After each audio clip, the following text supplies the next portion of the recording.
Hello friends, क्या आपकी कमर में दर्द रहता है? क्या आपका दर्द कमर से लेकर पैर तक बहुत तेज गति से आता है? क्या आपको हर्निएटेड डिस्क की परेशानी है? क्या आपको स्लिप डिस्क की परेशानी है? क्या आपके दोनों पैर चलते चलते सुन्न हो जाते हैं? या आप बहुत ज़्यादा देर खड़े रहते हैं तो आपकी पैरों में लड़खड़ाहट होने लगती है? क्या आपका 2 कदम चलना भी मुश्किल होने लगा है? अगर ऐसा आपके साथ हो रहा है तो ये वीडियो आप लास्ट तक देखिएगा, क्योंकि आज हम बात करने जा रहे हैं कमर दर्द के बारे में। ये कमर दर्द एक ऐसा दर्द है जिससे हमारे भारत के लगभग 27% लोग कमर दर्द के शिकार हो चुके हैं और उनको क्रोनिक दर्द रहने लगा है, और 80% लोग ऐसे हैं जिनको कभी ना कभी कमर दर्द हुआ है, लेकिन आज की डेट में उनको इतना दर्द नहीं है। लेकिन 27% लोग जो ऐसे हैं जिनको हमेशा दर्द रहता है, वो लोग आज भी दर्द से बहुत ज़्यादा परेशान हैं। ऐसी स्थिति आपके साथ ना हो, इसलिए आप इस वीडियो को लास्ट तक देखें, क्योंकि इस वीडियो में हम आपको बताने जा रहे हैं इस कमर दर्द से कैसे छुटकारा पाएं। हमारी कमर में दर्द होना एक आम समस्या है, लेकिन उसका समय रहते इलाज करना भी ज़रूरी होता है, क्योंकि हर व्यक्ति कहीं ना कहीं कमर के दर्द से परेशान रहता है।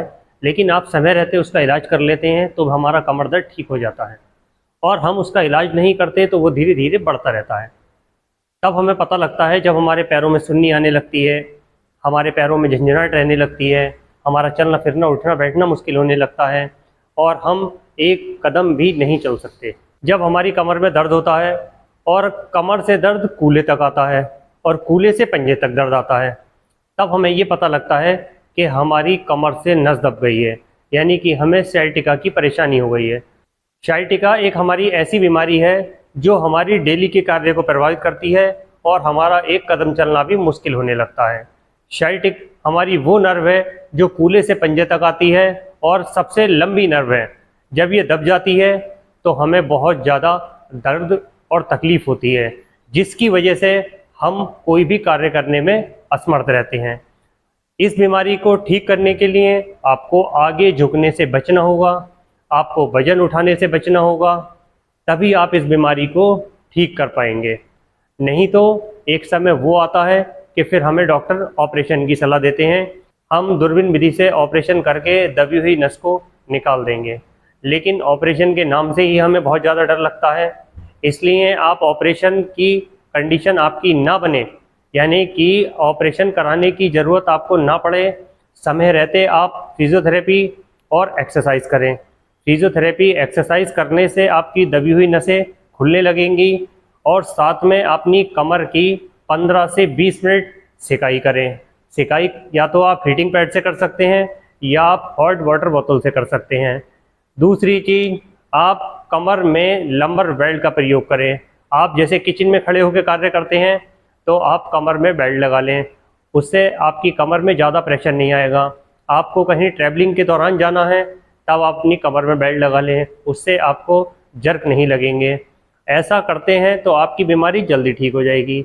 अगर आपकी बीमारी तब भी ठीक नहीं हो रही है तो आप एक MRI या एक्सरे करा के ये पता कर सकते हैं कि मेरी किस वर्टिब्रा से कौन सी नस दब रही है, L5S1 से दब रही है या L4 L5 से दब रही है या L2 और L3 से दब रही है।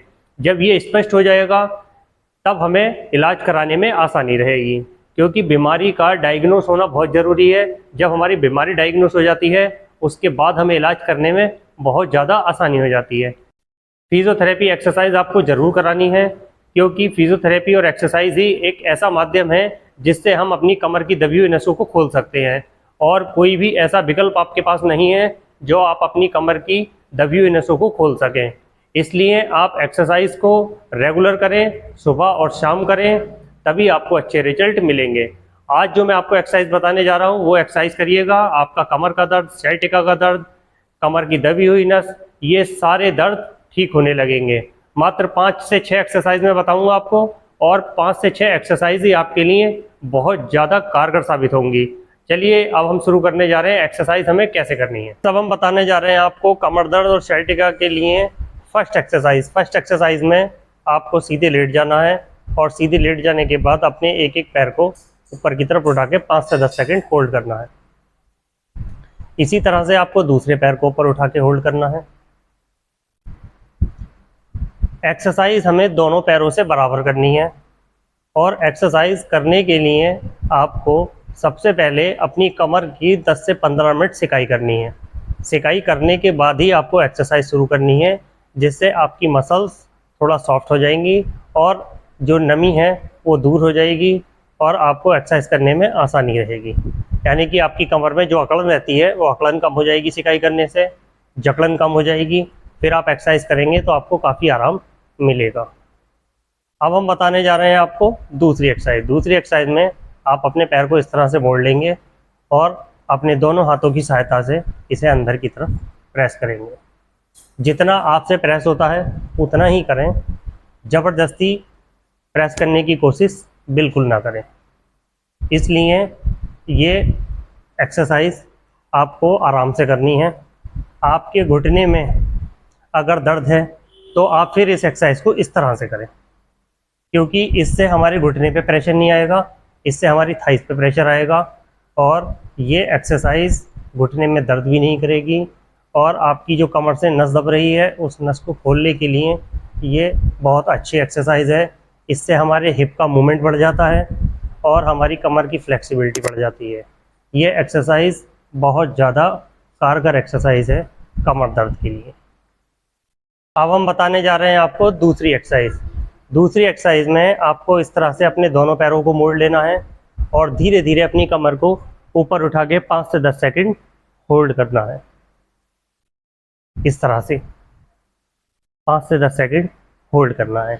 इससे आपकी जो स्पाइन में फ्लेक्सिबिलिटी कम हो गई है वो फ्लेक्सिबिलिटी बनेगी और जो आपकी स्पाइन में कर्व चेंज हो रहा है वो कर्व भी नॉर्मल होने लगेगा और आपके जो पैरों में दर्द आ रहा है उस दर्द को भी कम करने में कारगर है। ये एक्सरसाइज भी आपको शुरुआत में 20 बार करनी है और धीरे धीरे आप एक्सरसाइज को घटा या बढ़ा सकते हैं।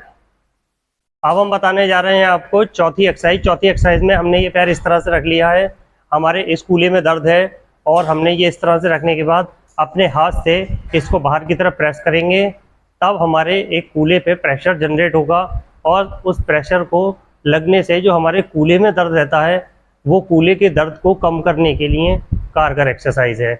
ये एक्सरसाइज जितनी आप आसानी से कर सकते हैं उतना ही करें, ज़्यादा प्रेशर ना लगाएं, क्योंकि इसमें प्रेशर लगाने से दर्द बढ़ सकता है। इसलिए आप इस एक्सरसाइज को धीरे धीरे करें। धीरे धीरे करने से आप बाद में एक्सरसाइज को बढ़ा सकते हैं। 5 सेकंड तो कम से कम होल्ड करिएगा। ऐसा करके 5 सेकंड होल्ड करने से ही आपको अच्छा खासा रिजल्ट मिलने लगेगा। इसी तरह से हमें दूसरे पैर से करना है। दूसरे पैर से भी हमें बाहर की तरफ प्रेशर लगाना है और प्रेशर लगा के 5 सेकंड होल्ड करें।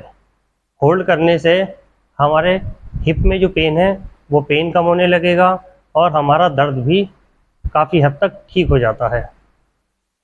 ये एक्सरसाइज भी आपको 10 से 20 बार कम से कम करनी है। एक्सरसाइज दोनों पैरों से बराबर करें। ऐसा नहीं है आपने एक पैर से एक्सरसाइज करी और दूसरे पैर से एक्सरसाइज नहीं करी, क्योंकि कई बार ये होता है हमारे एक पैर में दर्द होता है तो हम एक ही पैर से एक्सरसाइज को करते हैं, दूसरे पैर से एक्सरसाइज को नहीं करते। अब हम बताने जा रहे हैं पांचवी एक्सरसाइज। पांचवी एक्सरसाइज में हमें इस तरह से लेट जाना है और इस तरह से लेटने के बाद हमें अपने दोनों हाथ इस तरह से रख के ऊपर की तरफ अपने सीने को ऊपर की तरफ उठाना है। इसको उठाने से हमारी जो डिस्क बाहर आ गई है वो हमारी डिस्क अंदर हो जाएगी और जो हमारी नर्व कंप्रेस हो रही है वो हमारी नर्व रिलीज़ होने लगेगी और हमें कमर दर्द में और स्लिप डिस्क में आराम लगने लगेगा। इस एक्सरसाइज को भी आप 15 से 20 बार ही आराम से करें। आराम से जो भी एक्सरसाइज है आप आराम से करें, जल्दबाजी बिल्कुल ना करें, क्योंकि एक्सरसाइज को बहुत आराम से करना पड़ता है, तभी हम उसके रिजल्ट देखते हैं। ऐसा नहीं है कि आप जल्दी जल्दी एक्सरसाइज करें, 5 सेकंड तक कम से कम होल्ड करें। ये एक्सरसाइज भी आपकी स्पाइन के लिए रामबाण एक्सरसाइज है। अब हम बताने जा रहे हैं आपको छठी एक्सरसाइज। छठी एक्सरसाइज में हमें इस तरह से लेट जाना है, दोनों हाथ हमें इस तरह से रख लेने हैं और हम अपने पैर को धीरे धीरे ऊपर की तरफ उठा के 5 से 10 सेकंड होल्ड करेंगे। इस तरह से। ये एक्सरसाइज भी आप आराम से करें, ये भी आपको कमर दर्द के लिए बहुत रामबाण एक्सरसाइज है। इस एक्सरसाइज को करने से आपको बहुत अच्छे रिजल्ट मिलेंगे और आपके पैर में जो कमजोरी रहती है वो कमजोरी भी धीरे धीरे ठीक होने लगेगी। ये एक्सरसाइज आप 20 बार कम से कम ज़रूर करें। यहाँ तक मेरी वीडियो अच्छी लगे तो लाइक करें, चैनल पे नए हैं तो सब्सक्राइब करें। ऐसे ही हेल्थ से रिलेटेड वीडियो मेरे इसी चैनल पे मिलती रहेंगी। नमस्कार साथियों।